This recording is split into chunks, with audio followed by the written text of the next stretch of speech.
시편 110편 1절에서 7절까지 말씀, 생명의 삶 50페이지입니다. 시편 110편 1절에서 7절까지 말씀, 우리 한 목소리로 같이 우리 합독하도록 하겠습니다. 여호와께서 내 주에게 말씀하시기를 내가 내 원수들로 내 발판이 되게 하기까지 너는 내 오른쪽에 앉아 있으라 하셨도다. 여호와께서 시온에서부터 주의 권능의 규를 내보내시리니 주는 원수들 중에서 다스리소서. 주의 권능의 날에 주의 백성이 거룩한 옷을 입고 즐거이 헌신하니 새벽 이슬 같은 주의 청년들이 주께 나오는도다. 여호와는 맹세하고 변하지 아니하시리라. 이르시기를 너는 멜기세덱의 서열을 따라 영원한 제사장이라 하셨도다. 주의 오른쪽에 계신 주께서 그의 노하시는 날에 왕들을 쳐서 깨트리실 것이라. 문 나라를 심판하여 시체로 가득하게 하시고 여러 나라의 머리를 쳐서 깨뜨리시며 길가의 시냇물을 마심으로 그의 머리를 드시리로다. 아멘. 지금 내용, 지금 읽은 내용 어떤 말씀의 내용인지 우리 오늘의 말씀을 한번 보도록 하겠습니다. 하나님이 권능의 규를 내보내시니 그분 오른편에 앉으신 주님이 원수 중에서 다스리십니다. 주님 권능의 날에 주님 백성이 즐거이 헌신하니 새벽 이슬 같은 청년들이 주님께 나올 것입니다. 멜기세덱의 서열을 따른 영원한 제사장이신 주님이 진노의 날에 왕들을 치시고 문 나라를 심판하실 것입니다. 자, 오늘 우리가 지금 보고 있는 이 시편, 이 110편은 천년 전에, 그러니까 다윗이 천년 전에 앞으로 오실 메시아를 바라보면서 기록한 예언입니다. 다윗의 시라고 되어 있죠. 다윗의 시인데 다윗이 자기보다 천년 뒤에 자신의 자손으로 오실 메시아 예수님을 바라보면서 예언한 내용이 바로 오늘 이 시편 110편 말씀입니다. 자, 1절에 보시면 1절 상반절에 보시면 여호와께서 내 주에게 말씀하시기를 이라고 되어 있죠. 자, 여호와 그리고 내 주라는 단어를 보시면요, 여호와는 우리가 알고 있는 성부 하나님입니다. 삼위일체 하나님 중에 여호와라는 성부 하나님인데 내 주라고 되어 있죠. 여기서 내 주는 누구냐면 예수님입니다. 성자 예수님입니다. 조금 전에 말씀했죠. 시편 110편은 메시아 예수님에 대한 예언입니다. 그래서 성부 하나님께서 아들 예수 그리스도에게 말씀하신 겁니다. 무엇을 말씀하셨냐면 그 이제 1절 후반절입니다. 내가 내 원수들로 내 발판이 되게 하기까지 너는 내 오른쪽에 앉아 있으라. 이렇게 말씀하셨습니다. 자, 하나님께서 예수님께 뭐라고 했냐면 내가 내 원수들로 내 발판이 되게 하기까지. 자, 우리 생명삶 있으신 분은 아래 왼쪽에 보면 설명이 있을 겁니다. 발판이 뭐냐면 발을 얹어 놓는 도구죠. 그런데 의미가 있습니다. 내가 내 원수를 내 발판이 되게 한다고 했죠. 이건 어떤 의미냐면 발판이 되게 한다는 것은 굴복시킨다는 의미입니다. 굴복, 그러니까 전쟁에서 싸워 이긴다. 그러니까 원수들로 내 발판이 되게 한다. 이것은 전쟁에서 완전히 승리하게 하겠다. 그러니까 십자가 승리를 이미 예언을 하고 있는 겁니다. 그리고 너는 내 오른쪽에 앉아 있으라. 자, 오른쪽에 앉아 있다. 자, 하나님이 예수님께 말씀하십니다. 내 오른쪽에 앉아 있어라. 자, 우리들도 그러죠. 세상에서 친한 사람 그리고 내가 극진히 대접할 사람은 내 오른쪽이라고 이야기하죠. 오른쪽에 있으라고. 지금 하나님께서 예수 그리스도 성자 예수님께 뭐라고 하냐면 너는 내 오른쪽에 앉아 있으라. 이 말은 뭐냐면 하나님께서 다스리는 이 통치에 같이 참여하라는 겁니다. 자, 성부 하나님께서 예수님께 말씀하시기를 원수들이 내 발판이 되기까지, 다시 말하면 너 전쟁에서 승리할 그때까지 내 오른쪽에 있어라. 나의 다스림, 하나님께서 다스리는 이 세상의 통치함에 너도 같이 임해라라는 그런 이야기인 겁니다. 3절을 보시면요, 우리가 잘 아는 익숙한 말씀이 있죠. 3절, 주의 권능의 날에 주의 백성이 거룩한 옷을 입고 즐거이 헌신하니 새벽 이슬 같은 주의 청년들이 주께 나오는도다. 자, 여기서 보시면 주의 백성이 나옵니다. 주의 백성이 즐거이 헌신한다. 그리고 주의 청년들이 주께 나온다. 자, 주의 백성이 즐거이 헌신하고 주의 청년들이 하나님께 나옵니다.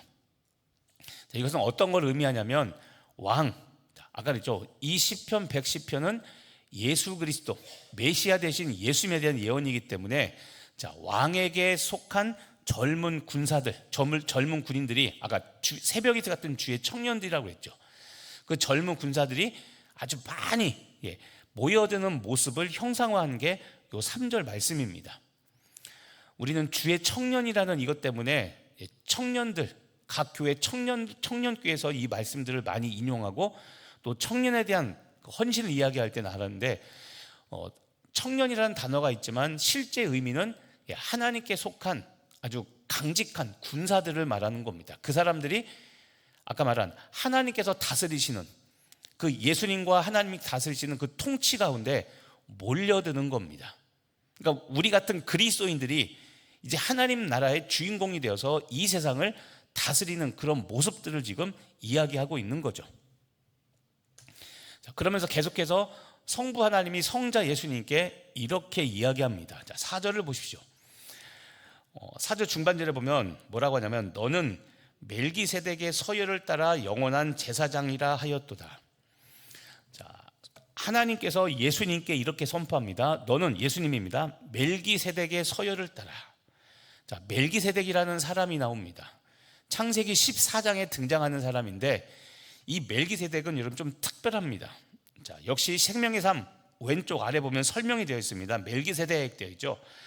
전쟁에서 돌아온 아브라함을 축복한 살렘 왕이자 제사장으로 예수 그리스도를 예표하는 인물이라고 되어 있죠.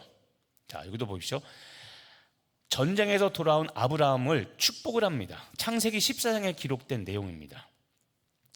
그런데 이 사람의 신분이 있습니다. 뭐냐면 제사장입니다. 제사장. 그래서 아브라함이 이 사람에게 11조를 드리죠. 그리고 이 멜기세덱은 중요한 의미가 예수님을 예표합니다. 왜냐하면 믿음의 조상 아브라함이 전쟁에서 승리하고 돌아왔을 때 그 아브라함, 믿음의 조상 아브라함을 축복하죠. 바로 예수님을 예표하는 인물입니다. 그래서 멜기세덱, 이 사람의 특이점이 뭐냐면 창세기 10장에 갑자기 인용이 되는데 이 사람이 누군지를 알 수가 없습니다. 그러니까 성경에 말하는 계보, 누가 이 멜기세덱을 낳고 멜기세덱은 누구를 낳고 하는 이 계보를 알 수가 없습니다. 출신을 알 수 없다는 말이죠. 그리고 당연히 출생, 어디서 태어났고 고향이 어디고 알 수 없고 또 언제 어떻게 죽었는지의 기록도 없는 게 이 멜기세덱입니다. 근데 조금 전에 멜기세덱의 신분이 뭐라고 했습니까? 제사장이라고 그랬죠. 자, 이게 재밌는 겁니다. 제사장인데 여러분, 자, 창세기 14장이라고 했죠. 등장하는 게. 그럼 상식적으로 한번 생각해 보시죠. 하나님께로부터 우리 이스라엘 백성들이 율법을 받은 게 어디에서 받았습니까? 시내산. 시내산은 어디에 나옵니까? 성경에 보면 창세기 출애굽기에 나오죠. 자, 제사장이라는 직분이 만들어지기 전에, 하나님께서 제정해 주기 전에 창세기 14장에 제사장이라는 직분이 먼저 등장하고 있습니다. 자, 요게 주목할 겁니다. 요 멜기세덱은 레위 출신의 제사장직이 만들어지기 전에 400년 전에 이미 제사장이라는 직분을 가지고 존재했던 사람입니다. 그래서 이 사람이 신비한 겁니다. 도대체 누구일까? 그런데 결론은 이겁니다. 이 멜기세덱은 결국 예수님을 예표하는 인물입니다. 자, 구약 성경은 우리가 그림자라고 그러는데 이 그림자가 나쁜 의미가 아니라, 그림자의 의미가 무엇이냐면, 자, 그림자는 실체가 명확합니까? 명확하지 않습니까? 안 그렇죠. 그냥 까만 형체만 있을 뿐이지 이 사람의 눈, 코, 입, 형상, 색깔 이런 걸 알 수가 없죠. 그러니까 구약에 있는 모든 그림자라는 것은 한 사람 실체를 다 향하고 있습니다. 누구를 향하고 있을까요? 그렇죠. 신약에 있는 예수님을 향하고 있는 겁니다. 근데 이 바로 창세기 14장에 등장하는 이 멜기세덱은 바로 예수님을 예표하고 있는 인물입니다. 그래서 누구의 계보인지 어디에서 나왔는지, 왜냐하면 왜 모르는 이유가 무엇이냐면 하나님이기 때문에 모를 수밖에 없죠. 모세에게 하나님께서 자기 자신을 밝힐 때 뭐라고 했습니까? 나는 스스로 있는 자다 그랬죠. 출처를 밝힐 수가 없습니다. 그래서 이 멜기세덱은 아까 말한 아브라함이 전쟁에서 승리하고 돌아왔을 때 아브라함이 11조를 바치고, 그리고 이 아브라함을 멜기세덱이 축복합니다. 이걸 봤을 때 멜기세덱은 예수님을 예표하는 인물이라는 겁니다. 그런데 다시 이제 4절을 보면 하나님께서 성자 예수님께 말씀하시기를 너는 멜기세덱의 서열을 따라, 아까 좀 전에 말한 계보라는 겁니다. 서열을 따라 영원한 제사장이라 하였도다. 자, 여기 나오죠. 영원한 제사장입니다. 제사장은 제사장인데 영원합니다. 그래서 예수님이라고 우리가 이야기를 하는 겁니다.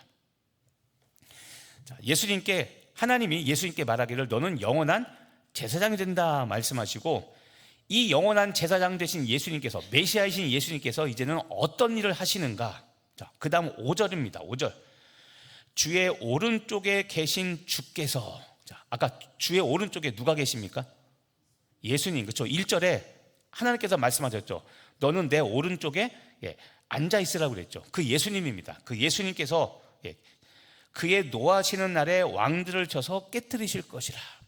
자, 큰 타이틀을 보면 5절부터 7절까지는 메시아 되신 예수님께서 온 열방의 왕들을 다스리는 모습을 지금 보여주고 있는데, 노하시는 날, 우리가 말하는 심판날입니다. 심판날에 심판주 되신 예수님께서 왕들, 세상에 있는 왕들을 쳐서 깨뜨리십니다.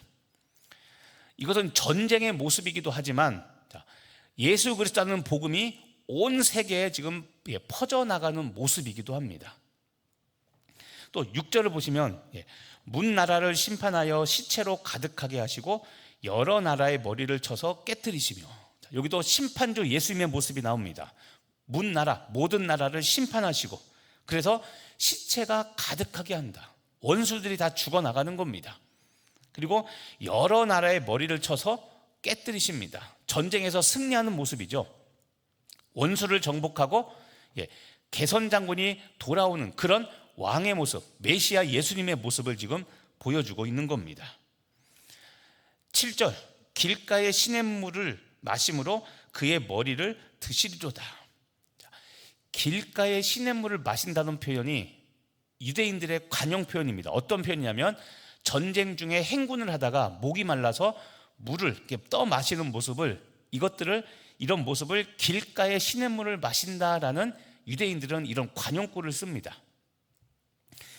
전쟁을 수행하시면서 역시 승리하는 그 모습을 지금 보여주고 있는 겁니다. 그리고 그의 머리를 든다. 자, 머리를 든다라는 표현은 승리의 자리로 돌아간다는 모습입니다. 머리를 든다. 머리를 들고 뭔가 바라보게 되겠죠. 승리, 싸워서 이겨서 그 승리의 자리로, 그 보좌로 보고 돌아간다는 그런 의미인 겁니다. 자, 이제 정리해 보면 이렇습니다. 아까 처음 말씀드린 것처럼 시편 110편은 예수 그리스도를 예표하는 내용입니다. 그래서 예수님도 이 시편 110편을 마태복음에 보면 인용하셨고, 사도행전에도 이 110편을 인용하는, 여러 번 신약에 인용되는 이 말씀이 바로 이 시편 110편입니다. 핵심은 예수 그리스도입니다. 그래서 오늘 모습을 보면 예수님은 열방의 왕, 세상의 왕이고 영원한 대제사장이고 항상 전쟁에서 승리하시는 승리자, 바로 예수 그리스도라는 겁니다. 자, 이 이야기를 왜 하냐면, 여러분 예수님을 믿으십니까? 예수님이 구세주를 믿으십니까? 자, 그렇다면 우리에게도 이런 삶이 펼쳐진다는 겁니다. 우리도 열방의 왕, 예수님이 왕이시지만 그 예수를 믿는 우리들도 세상을 다스립니다. 우리는 세상을 쫓아가는 사람이 아니라 우리는 궁극적으로 세상을 다스리는 사람입니다. 예수님이 왕이시기 때문에. 그리고 예수님은 영원한 대제사장. 자, 우리도 제사장입니다. 너희는 택하신 족속이요 왕 같은 제사장이요, 그렇죠? 중요한 내용입니다. 이게 천주교와 근본적으로 다른 거라고 그랬죠. 천주교는 신부님들, 그분들이 사제라고 말하죠. 그 사제들은 우리가 말하는 하나님의 종이라고 이야기하고, 사제들은 평신도와 다르다고 이야기합니다. 그런데 여러분, 기독교는 저와 여러분은 목회자와 평신도라고 부르지만 사실 평신도라는 말은 기독교 용어는 아닙니다. 성경에 없습니다. 왜냐하면 신약에 돌아오면 저와 여러분은 똑같이 예수님의 피로 똑같은 값을 치르고 구원받았기 때문에 목회자라고 해서 특별한 것이 있다 없다? 없습니다. 있다고 하면 잘못된 겁니다. 저와 여러분은 똑같은 값을 치르고 하나님이 예수님의 십자가 피로 우리를 구원했기 때문에 기독교는 모든 사람은 공평하다, 모든 사람은 다 제사장이라고 이야기합니다. 단 사역과 교회 행정을 위하여 저는 목회자라는 사역을, 그래서 저는 다른 일을 하지 않고 목회, 교회 일에만 전념하는 것이고, 여러분들도 제사장이지만 여러분들은 세상에 가진 직업, 일을 하면서 제사장 직분을 수행하는 겁니다. 그 차이가 있을 뿐이지 목회자라고 해서 특별한 것은 있다 없다? 없다고 말하시면 돼요. 쫄지 마시고. 있다 없다? 예, 없습니다. 그런데 영원한 대제사장이신 예수님 따라 여러분도 제사장입니다. 여러분도 권세가 있고 권위가 있다는 말입니다. 그게 구원의 은혜인 겁니다. 그리고 예수님께서 항상 전쟁에서 승리하셨듯이 여러분도 살다가 시험을 당하고 어려운 일을 당할 수 있지만, 자, 고린도전서 10장 13절 말씀 항상 기억하라 그랬죠. 사람이 감당할 시험 밖에는 너에게 당한 것이 없나니 하나님은 미쁘사. 우리가 시험 당함을 허락하지 않는다고 떠나 시험 당할 쯤에 무엇을 낸다? 피할 길을 내신다. 그렇죠? 피할 길을 내사 너희로 능히 감당하게 하시느니라. 승리 확신이라고 그랬죠. 우리가 살면서 시험을 안 당하는 게 아니라 시험을 당하는데 중요한 것은 감당할 능력을 반드시 주시고 또 시험 당할 쯤에 피할 길을 내사 너희로 능히 감당하게 하신다는 겁니다. 예수님이 항상 승리하셨듯이 예수님을 믿는 나도 어떻게 됩니까? 항상 승리한다는 겁니다. 그러니까 시험은 쓰러지는 것이 아니라, 하나님께서 우리를 쓰러뜨릴 것이 목적이 아니라 우리가 항상 승리하는 삶을 살게 하는 것이 시험의 목적이기 때문에 시험에 들었다 말하면서 기죽어 살지 말고, 시험 들었다는 것을 안다면 말씀을 기억하고 어떻게 내가 이 시험을 이겨낼까를 우리는 궁리하고 기도하며 항상 얘기하죠. 인내하고 순종으로 그 시험을 이겨내야 되는 겁니다. 예수님이 항상 승리하셨기 때문에 나도 항상 그렇게 승리하는 삶을 산다는 것을 지금 보여주는 겁니다. 자, 그래서 이 이야기가 중요합니다. 여러분이 예수님을 좀 전에 믿는다고 그랬죠. 자, 예수님을 믿으면 여러분 안에 무엇이 시작됐냐면 하나님 나라가 여러분 안에 이미 시작이 된 겁니다. 하나님 나라. 그런데 이 하나님 나라는 마귀가 다스리는 세상과 반드시 충돌하게 되어 있습니다. 그래서 내가 그랬죠. 예수 믿으면 반드시 고난이 임합니다. 근데 좀 전에 얘기했지만 이 고난과 고통, 시험은 우리가 멸망당하는 것이 목적이 아니라 우리가 승리케 되는 것이 목적입니다. 영적 성숙이 목적입니다. 자, 하나님 나라가 내 안에 시작되면 내 안에 고난이 임하고 영적 싸움이 시작됩니다. 이게 끊이질 않습니다. 그러면 우리가 이것을 이겨내야 되죠. 자, 내 안에 시작된 하나님 나라로 인해서 고난과 영적 싸움이 계속되는 삶을 우리들은 살아가게 됩니다. 그런데 여러분, 오늘 마지막 드릴 말씀이 바로 이겁니다. 고난과 영적 싸움이 계속되지만 왕이신 예수님의 다스림을 믿고 나도 승리할 것을 믿으셔야 됩니다. 이게 신앙생활인 겁니다. 계속 말하지만 여러분, 좋은 집을 사고 큰 차를 사고 부동산이 늘어나고 이게 예수 믿는 그 목적이 아닙니다. 여러분, 이건 성경에서 전혀 말하는 내용이 아닌데 한국이 자꾸 기복신앙을 이야기해서 잘 살고 부자가 되고, 근데 과정이 거룩하지 않으면 그 결과는 아무 소용없는 겁니다. 내가 오늘 비록 가난하게 살지라도 주의 말씀대로 거룩하게 살아간다면, 자, 아까도 우리 그 3절을 보면 주의 권능의 나라에 주의 백성이 어떤 옷을 입고?